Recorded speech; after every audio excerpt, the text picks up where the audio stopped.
So I'm working on our range hood today, and I thought it was a good time to reveal our new cooktop. Now, a lot of people have been asking and waiting for this, and unfortunately I already installed it. So this is our Frigidaire Professional cooktop. Really cool. I got a good deal on this because you can see right here, see it's scratched, has a scratch on it. So, markdown. I'm really sorry for not showing the install, but to make it up for you, I'll show you how to install it. Let me get in here. Okay. So now when I installed this, I didn't record it because I didn't think it was a big deal. It was kind of a quick install. I just wanted to get the stove working so I could cook on it. So I skipped it. But I'm going to show you it's really easy to hook up because I know some of you are wondering how to install a cooktop like this. So let's do some reverse engineering down here.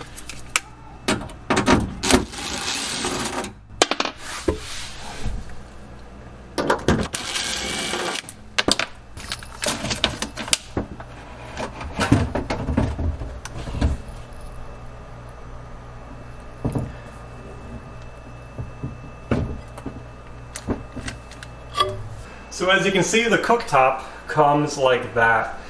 All I had to do was screw on these brackets, just set them down a little bit lower than a countertop on this model. So we screwed these to the side. You can see we have one on each side. We just drop the cooktop in. Let me show you something before I do that. All the way around, the cooktop has these springs on it, and they center it in the opening. So we just take this, drop it into the opening, just like that. And you can see the brackets, if you put them in right, they line up with these holes on the bottom.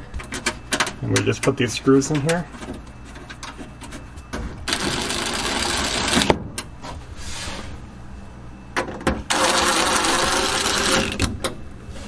Tighten those screws up. Now this is probably going to vary from model to model, but that's all we had to do. The cooktop already had this installed, and it comes off like this. All I did was I put a junction box here, ran it in. I had to pick up this clamp. This is just a compression clamp to hold this kind of cable, this conduit.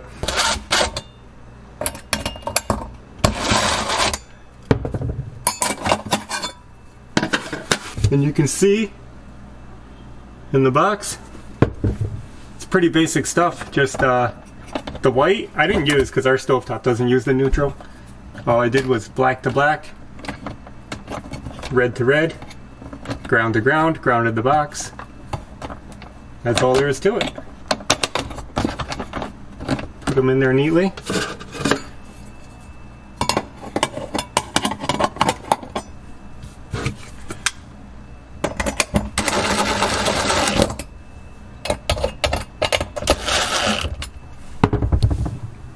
Then I added these little clamps. I actually used the holes in the shelf in the cabinet, but I actually added these little clamps just to neaten it up, keep everything tidy. That's it. So that's all there was to installing it. It doesn't get any silicone or anything like that. You want to keep it loose so that you can remove it if you need to for maintenance, replacing. I don't know if it would hurt it to put silicone under there, but they say not to. And it's been working awesome, cooking so much better than that old portable junk that we bought. But now let's move on to the hood, which is going to be an obstacle in itself. You can see we cut out this opening previously because we had bought a range hood that I loved, but then after opening it realized it was broken. I decided to go a totally different route after that, and I bought a different range hood that's not going to take a duct up here, but rather going to go straight out through the wall. Standard 3 1/4, 10 and a, 3 and a, 10 and a, the rectangular duct that you see on some hoods. I'm going to be cutting a hole here. You might see this up here. I'll show you that in a second. Before I show you that, I'm going to be filling in the bottom of our cabinet. You can see the cabinet is inset, just the way it's made. So I want to bring it down flush, just like that. All I did was I had to cut a shim and this piece of wood to get the depth I needed. So I'm going to screw that in from the top and just block it out. That's going to be the support for my range hood. Well, that was easy. Got my nailers on. You can see the screws are set in flush. And now, what I did was I took a piece of old wall paneling, yellow. I cut it to fit inside the cabinet so that I could put a faux bottom in here. Look at that. And I did that to cover up this hole because I'm not using it anymore. So now the cabinet is usable again. Okay, this is our new range hood. This is going to surprise some people, I'm sure. And it actually is just kind of a basic model. It's probably going to surprise you because it's black and you didn't expect black, but we'll talk about that later. That's not important. Let's get it installed. Let's take this out first of all. Take a look at it, see what we got to do. I'm going to take off the electrical box.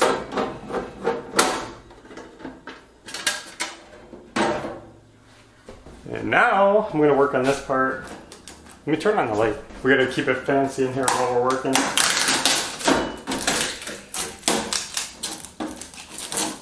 Now this is just the way it comes packed. So this hood could be converted from recirculating to venting outdoors. We want it to vent outside. It looks like there's a knockout here, a knockout here. Alright, I'm a little stumped on this one. The instructions don't show or tell anything, so I'm guessing. It looks like the damper would go on the back like this, and I have to knock this out. I'm not sure the best way to do it. You can see it's got little metal pieces kind of connecting it. I'm just going to try to kind of pry it out, wiggle it, and hope they snap.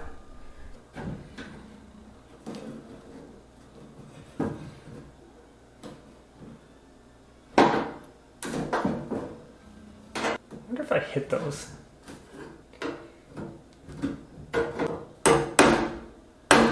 I'm going to scratch the table.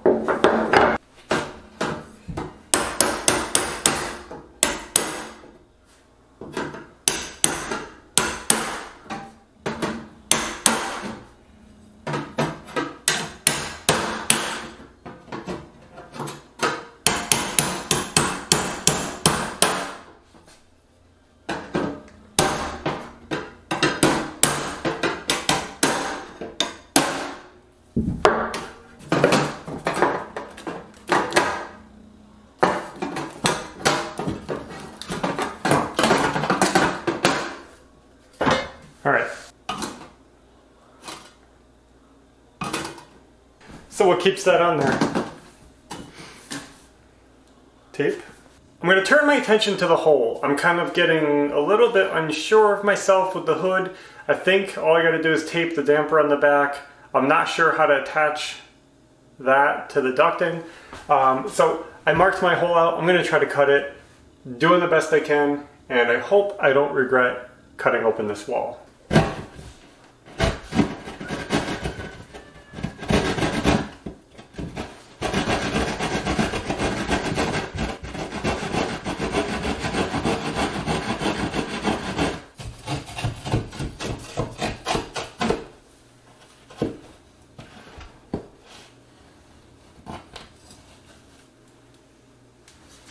The stud's in my way.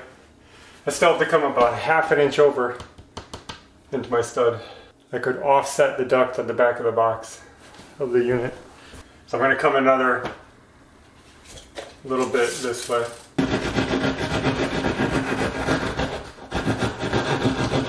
So I got my cutout pretty much cut out. I got to do the outside still. You can see I made a mess down here, not looking good. Okay.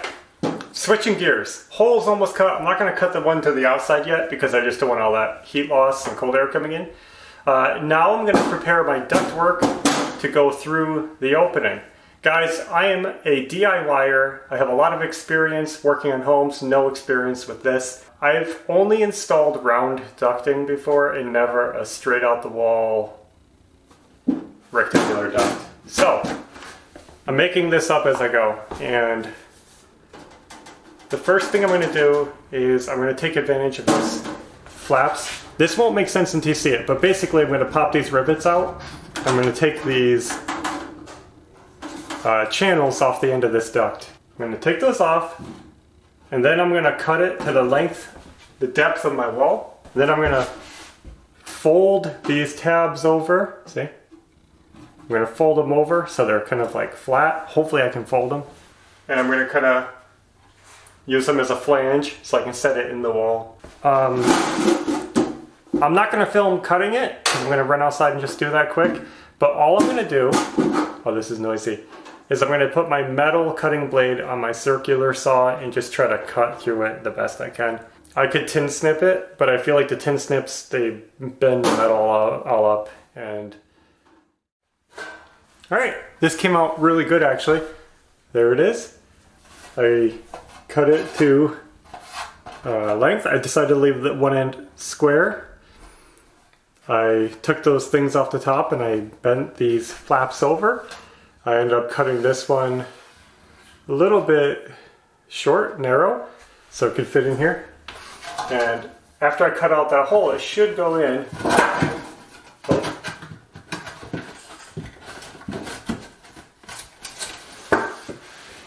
Should slide into the wall, just like that. I'm gonna probably put some silicone underneath these flaps to hold it in place. Oop. So far, so good. Had to cut off this lump. It was right here because I folded it over. I don't know, it all came out really well. I'll tape this all up before I put it in the wall though. And, I don't know if I showed it yet, but this is actually the vent cover, the cap, that's going to be going on the outside of the house. You can see. This is going to be in the wall, and then this it fits inside it, just like that. Pretty snugly. I just drilled some pilot holes with my extendo drill bit just through the corners. I'm going to cut this from the outside. I think it'll be easier. So you can see there, pilot holes. That way I can find it on the outside of the house. I'm getting ready for the big cut, but before I go outside, I wanted to show you guys one more thing I did. I made this. This doesn't look like much, but this is basically blocking for the outside of the house because this is going to fit on here like this. And basically what I'm going to do is hook this wood to the house first. Well, cut the opening, hook the wood to the house, and then this, and that way I have something to side up to. So the siding, when we put our siding on, will go up to this. Nice square edges. I can put a drip cap over the top of it. It'll be nice. Since I'm ready with that, I can cut this opening and then put this on the house to kind of stop some air from escaping.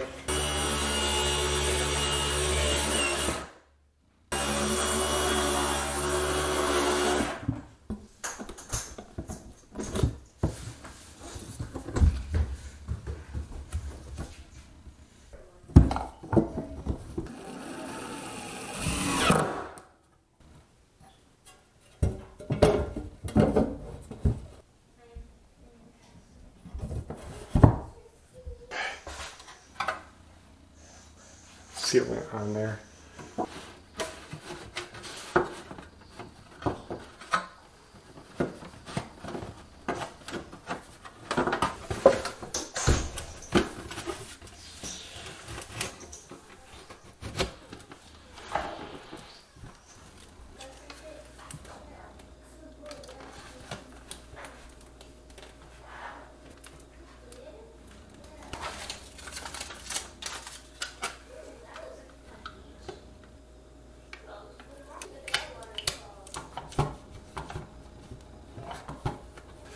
Just sealing up where the two ducts meet, so it's going to be the black to the silver.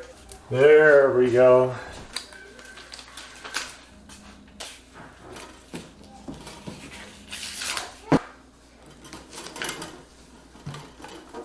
I'm going to seal up all the cracks on the top of this.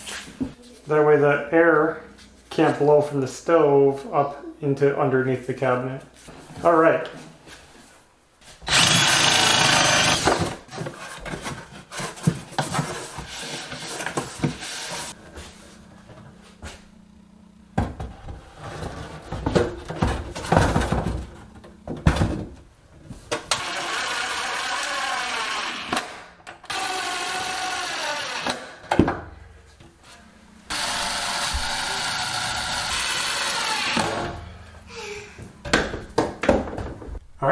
It's in and it's looking really good. I actually had to drill a new hole. I don't know if you're gonna be able to see this. I had to drill a new hole because you can see the hole they had was right on the crack between the front of the cabinet and the board I had. So I just made a new one an inch back. And it's looking sharp. I really like this kind of subtle design on the side. So I got the cord that I needed, and this might look short. It's because I cut it short. I just need a short one to go from the outlet to the unit. And this was actually just an extension cord that I picked up because I wanted this right angle plug, and I got a good deal on it. So I cut it. I'm going to strip it back after I get it in here. And this is going to be my power cord for this. So I have the outlet up above. I got a cord that comes down in here, and I just attached it to the white, the black. And oddly, this range hood didn't have a ground screw or wire anywhere, so I added my own ground right there. I basically just drilled a hole in the metal with this, and then I screwed a ground screw in. You can see this one got all stripped. So this one just kind of threaded the hole, and then I pulled it out since it was stripped, and I put a new one in with the ground wire on it. And now it's nice and grounded, just to be safe that this can't ever be electrified. You know, it'll be grounded out. Let me show you up here. You see, just plugs in, right angled, nice and neat, goes down. The ribbed side is neutral. I don't know if you guys ever knew that, but if you look on a wire, there's usually a side with little ribs on it, little ridges. So that's the white side for me, and the smooth side is the hot or the black. So now that that's done, we're gonna put this back.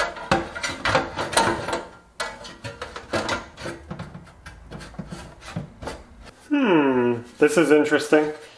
This tab right here, it goes into a slot in the top.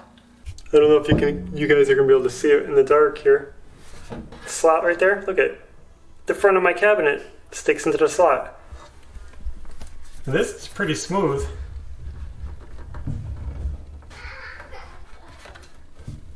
I mean, it's touching the back of the wall. Man, that's a flaw. All they had to do was put that slit back a little bit and it would have been perfect. These are the little design flaws that we really often see in a lot of products that we buy. Every price level is, I don't know, it's like the company doesn't plan it out all the way. Why should that hit the cabinet? So I'll have to cut the metal back right here. Now this is the kind of thing that bugs me because it would be so easy for the manufacturer to just slide that over 1/4 inch. And then it would never hit the front of the cabinet.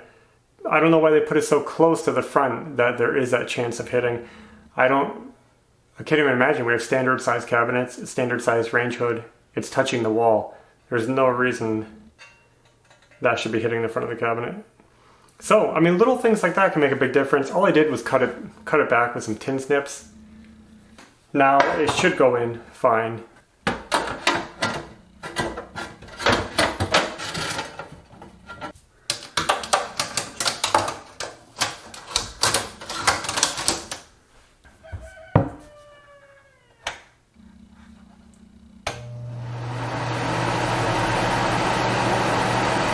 So there it is, 2 jobs done. I'm happy that this is over with. The stovetop is awesome. We've been loving that. I just got this installed. You can see the light works pretty good. Lights it up fine. The fan, it's a little noisy. It's low. It's high. So it's a noisy fan. Not ideal. It's hard to find a quiet one on the market for a reasonable price. I wish it was a little better made for the price range. It's normal. They could have just made a couple of minor things better. There's a little bit of air coming out the front when we turn it on because it doesn't have a good seal when you convert it from recirculating to vented. I wish they had a ground screw. That would have been, you know, little things like that. Just adding the ground wire. You know, that makes a difference. And what's really cool about it is it's made in the USA. So that's one of the things that attracted me to this, is the Made in the USA. And not only is it made in the USA, but it's got a really, I mean, I know it looks a little vintage, but at the same time, these clean lines, these square edges is what we like. We don't have a lot of rounded stuff in our house, so we like the square boxiness of it. And it's actually a lot more sleek than the one we were going to install. At least we can exhaust the cooking fumes outside the house, keep the kitchen cleaner, and that's what matters right now. So while I probably wouldn't buy this exact hood again after seeing it and working it in person, it's not that bad, and I think it'll work fine for our needs right now. Well guys, I hope you enjoyed the video and watching us install our stovetop and hood. It's another section of the kitchen done. We're cooking in here. It feels good to get rid of that old portable burner that we were using. And I think the next project is going to be the kitchen sink, which is going to be finished very soon. So as always, I appreciate you guys watching, and until next time, take care. Bye.